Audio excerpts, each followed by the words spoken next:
started this project, I was kind of sick of games, and I was like, I didn't want to make a game that was just like a clone of another game, because so many people are already doing this. There's like 30 other games like that, and how do you compete in that market? And for me, it was like incentive. I couldn't afford to make the graphics to compete with those guys. I mean, I'm not saying our graphics are shit, but I'm just saying, like, you know, in terms of graphics and polish, it takes a certain level of manpower to compete with those types of games. So I just said, you know, I want to work to our strengths and just say I wanted to just experiment with new, interesting things that people might want, that really affect the gameplay. Not just interesting for the sake of being different. I just wanted to have stuff that people can use to encourage more teamwork, to encourage more like dynamic firefights, that sort of thing. Yeah.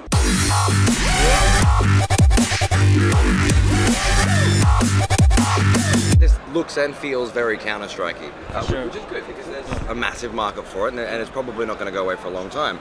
I was just curious as to what sort of direction the innovations were coming in. As I say, the map type, specifically the highway chase map was something else that really changed things a lot. Yeah. That was definitely one of our most popular maps, bar none. So. It's all I really wanted to play. Exactly. Yeah. It was. Yes, exactly. It's kind of weird because it was a surprise hit for us, and so it changed the way that we were making the new maps, because we decided, well, we need to make more of these maps because obviously they're more popular. So it's definitely something that really affected our development. Do you have any plans to sort of tier that concept into other game modes, like for example driving to where you need to get the bomb, and then where you need to place the bomb, and then where you need to protect the sort of because you've got hostage mode as well, which was quite cool, and you had protect the VIP, which was the core concept of the highway. Do you have any plans to merge them into longer, larger concepts? Yeah, actually, like I was thinking about doing a mode where you actually drive a car and you actually have to pick up hostages. So like in a van, you have to like abduct them, kind of thing. So having the vehicles in place, it allows us to really experiment more with different mission modes. So yeah, we're definitely gonna try to experiment in terms of what we can do. But yeah, what you just mentioned is a great idea, and something it's something that we're really willing to do. And as you say, we're not afraid to innovate. Because I mean, some things work, some things don't work. Because I mean, from the playtest, a lot of people were saying our hostage maps were a bit too claustrophobic, and we took that feedback and we said, you know what, yeah, you're right. We need to make more open-endedness, more flow to the maps. Let somebody kick a window out and then jump in a car and take the hostages away, right? Exactly, and then the whole battle moves out of the shopping center, because I felt quite claustrophobic in that as well. Yeah, exactly. And against better skilled players, I was instantly getting just raped, basically. Yeah, exactly. So we learned from that experience, and that's something that we really take to heart. Because I mean, unfortunately, with the development of our game, we didn't have the luxury of developing the game with a large test group. We were actually only developing the game with a small test group internally. So that really hampered our ability to judge, oh, is this a good feature, or is this a good design mechanism? So unfortunately, we didn't have that luxury. So during the course of our servicing, we're going to be making some changes in terms of like, this is what people prefer. So we're definitely much gonna listen to feedback and that sort of thing. I'm not saying when we release the game it's a buggy product, but it's just when we release the game, it's very moldable. It's one of the massive benefits to a free-to-play market as well. Exactly. You can just continue to add and change and take feedback. I noticed Warframe, which launched quite roughly. It didn't really even launch. It soft launched quite roughly. Has undergone incredible changes in the last 6 months that have basically rewritten the game. They've added so much more to it that they've really identified that the first 6 months a lot needs to change, and a lot of feedback will come from the players. And if you continue to move towards the direction that your core audience is requesting, you can. And that's the beautiful thing about free to play. And I think that's one of the benefits of doing a free to play game. People kind of understand, you know what, even though it is released, it's still not like 100% locked down. In a sense, it's almost still beta. It's to me the whole terminology of beta and open beta, I feel it's a very loose terminology. Even though players don't like to hear that, they want to see a game that's 100% rock solid. In reality, it's not possible. With the amount of resources that smaller teams have. Right? Yeah, exactly. The more indie we get, the more time we're going to need. Few companies can do that. Maybe EA, Ubisoft can do that, but can't even launch fucking Battlefields that are ready anymore. I mean, still don't buy Battlefield in the first 3 weeks, right? Yeah, exactly. So it's something with a multiplayer game you just cannot expect to have. Yeah, so it's going to evolve over a course of 6 months. That's good. That's great. Yeah. Okay, so the big question, of course, is monetization. How does this work? Yeah, we're very well aware of the fear of pay to win, and that's something that everybody here at our development team and even at our publisher, we really take to heart that, because we know players are not stupid. You know, they're not going to fall for that trap about grinding to win. This is not something that we want to encourage players to do. So what we do is we make the items, we're making them very, very accessible. We have a way of purchasing items like just permanently on a permanent basis, where you can just pay real money and you can have it on a permanent basis.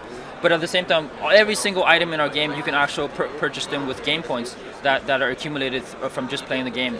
And we price the items such that you don't really have to play them for too long. Like, for example, if you play the game for 4 hours, you should accumulate enough game points to buy a gun for a week. You know, so that we're trying to be very, very fair to the players. You know, we're well aware of the animosity with pay to win and just grinding. It's a really tough market at the moment. It is. Seems like you're opting for the you pay to save time option. Yeah. So basically. Yeah, exactly. And I think that's really the only option that we have in terms of being able to make some money, obviously, because, you know, I mean, personally, the experience that I have in this industry thus far has shown me that if you go towards a more aesthetically pleasing monetization, for example, Riot's League of Legends, of course, there's still no ability to buy anything to make you better or faster in that game. It's purely the way that you look. And I don't know what it would be like in a game like this, because I haven't seen it happen before. It's always this buy for a week or buy for a month or buy permanently.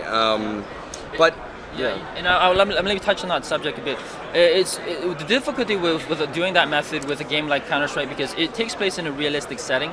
There's a certain limitation, a certain threshold where we run out of items that we can introduce where it doesn't. Because I don't want to become like TF2, where it becomes like you're adding like thousands of items. We will run out of items before the game turns into a circus, and that's what I don't want to be. You know, I don't want this game to be like. To me, it's very important to have a visual theme for this game, because that's what draws myself to this game. I play the game. I want it to look like I'm playing with counter-terrorists and terrorists. I don't want it to look like the circus.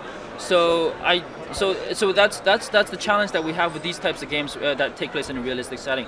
There's going to be a window where, or just a level where, you know, there's nothing else we can add before it becomes crazy, you know. But we still have plans to add quite a few items visually. Like, you can really customize the look of your character with helmets, gloves, boots, and that sort of thing. And it's purely visual. Actually, no, they're not purely visual. They do have a subtle performance increase. Like, if you have a glove, there's certain gloves that will help you reload a bit faster by like 5%. So we're really aware of not making it too crazy. You know, we keep it always that risk that, you know, all of a sudden you've got gloves that let you reload faster and boots that let you run a little bit faster and guns that let you do a little bit more damage or have a little bit more stability. But if you grab your credit card and just deck out on that, immediately you have a significant advantage over your opponent. We don't want it to be more than like a 20% advantage. That's for us, that's kind of a number that we work with. We don't want the items to have more than like 20% over something that they're getting for free. So no, that's good. That's good. It's a common pitfall that seems to happen too regularly, especially within the Counter-Strike clone industry, if you will, which is the black lights. And I know, and I've seen a lot. You know, coming from Korea, there are a lot of games that come out there that do that. You know, they grind that way. But the reason they do that is because in Korea, in the Asian market, that is the norm. It is the norm. But our game, we're targeting the world, and we want this game to be accessible to people who aren't in Asia. And free-to-play games that for the Western market is a much different beast, and we're well aware of that. So, and I think the majority of our players will be Westerners. So we want that to be. We don't want to scare them off. Like, you know, so. As soon as it feels pay to win, even a little bit, that's when you start. Yeah, I know. So difficult. Yeah, that's great, man. That's amazing. Yeah. So that's monetization and innovation out of the way. I'm just trying to think, is there anything? I mean, having played it already quite a bit. We played it for a couple of hours the other day, and it was a lot of fun with the devs too. So we were asking a lot of questions and getting a lot of good feedback. Yeah. Do you have any other? What would be your favorite element of the game? What's the part that really? I think definitely the driving one. I think that just really surprised everybody, even the developers. You know, when we were working on it, we were just like, how do we make this so it's not so disorganized? Because we play a lot of Battlefield and they have vehicles, so vehicles is not a unique feature to games. But for me, the problem with Battlefield is the vehicles, they were just everywhere. They're kind of like, you know, they never really took part in the action in a localized fashion. It was just kind of like, you know, like there's like 7 different vehicles all over the map. So it didn't feel like a multiplayer game. It just felt like, so one of the things with our game is I wanted it to be like, the fun part of multiplayer games is fighting with multiplayers in the same localized areas. So we made the levels quite linear, you know. So as you saw in the level, you couldn't take more than 2 different routes, you know. So I think that's part of the reason why it was such a big hit. It's good, it's good. I mean, you're right with the Battlefield element. It didn't seem to jive so well, but with this, I mean, I got kicked out of my car and then rolled over to the side and then saw another van coming down the road and just jumped in and away we went. You know, it all worked how I wanted it to work. Yeah. And there's a moment there I find with games where it's like, will this work? Yeah. That's the question you ask yourself, and if it's yes, it's so much. You get so happy, you get so excited about the game, and if it's no, it just becomes so disappointing. But the thing is, as a developer, we don't know that until we actually implement it and test it. Because when you're writing it down on paper, it is impossible for us to predict all the different outcomes, all the different permutations of how this is going to play out. Too impossible. So we prototyped it, and luckily it was a hit. So you know. But yeah, it's exciting. So because having that vehicle element, it does allow us to do a lot more in terms of like as I mentioned before, I want to do one where you're picking up hostages with a van, you know, kind of thing.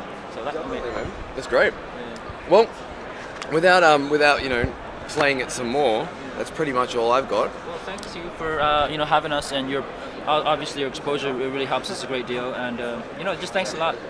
Thanks for making an awesome game, man. Well, no, I appreciate it. You know, I mean, it's always good to meet people who really can appreciate the game for what it is. You know, and you know, bullshit kind of guy. It's either good or it's not, and you know. Well, that's good, yeah, because you know, as I mentioned, like the industry has gotten to the point where FPS games aren't really the fashionable game. The industry, the genre these days, you know, it's gonna become Dota and League of Legends. So it's very challenging for us to make a space in this realm, but you know, I'm hopeful we can do that. You know, definitely, and grow from there. I see no reason why not. I mean, if Counter-Strike was incredibly successful for a time, for a reason as well, not just because of the game elements, but because of the culture that was born around it. Yeah. Well, good game elements and good vibes and a good community will bring out that same feeling. I mean, MOBAs themselves, as far as I'm concerned, are all driving on community. It's just they're so popular that they're breeding more popularity, right? It's viral. It's very viral. That's exactly it. So that's what we're hoping for, you know, and community support is definitely something we're really keen on.